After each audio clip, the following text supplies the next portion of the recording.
Hello friends. Welcome to the YouTube channel of Sunrise IELTS Academy. We are here to help you prepare for your IELTS exam.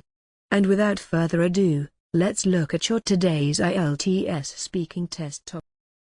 Describe an occasion that you lost something. You should say what you lost, when and where you lost it, what you did to find it, and explain how you felt.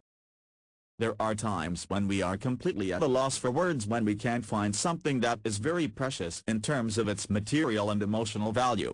I am emotionally attached to my father, and I have preserved all the toys and books that he has given me since the days when I was a school kid. These things I keep at my home, and there is hardly any possibility of losing them. But there was a special gift that my father gave me on my 20th birthday that I was about to lose on one horrible day. I was turning 20 and my father gave me a beautiful golden ring. A jeweler who lived next door gave this idea to my father. He advised him to give me a golden ring on my 20th birthday, and indeed it was a very lovely ring. As it was a gift, I would wear it all the time and never remove it. It all went well till the day I had to go to an exam center that was on the outskirts of my city. It was some 3-4 years ago. As the exam center was quite far from my house, I asked my friend John to take me there in his car. John is my childhood friend, and he instantly agreed to do as I wished. So, on that day we reached there at around 10 in the morning. The exam was about to start at 11, but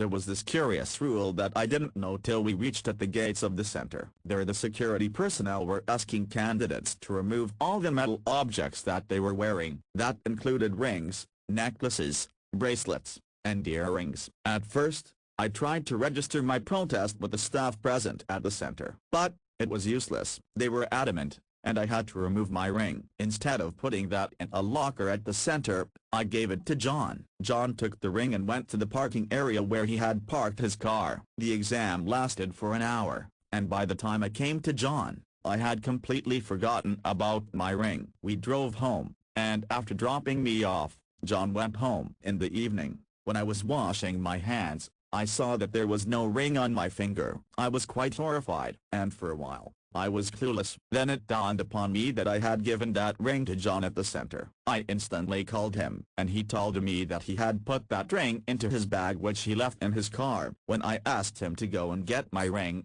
he said that he had given his car for servicing to his car mechanic. I was trying not to lose my temper, but it was very difficult for me to have some patience. Luckily, John's mechanic was an angel in disguise. When he was washing John's car, he saw John's bag on the back seat of the car. He placed that bag in his cabin, and did the servicing to the car. Therefore, when John and I went to his garage, the mechanic handed him his bag, and we were greatly relieved to get my ring back as no one had looked into the bag before we reached there. We thanked the mechanic for his honesty, and I tried to give him some money for that, but he refused to accept that. When I got home, I told the entire episode to my father. First, he called me on the carpet for being a careless person, but then he hugged me tightly and we both cried for a while. These tears washed away all the exhaustion of the day, and I pledged never to lose that ring again.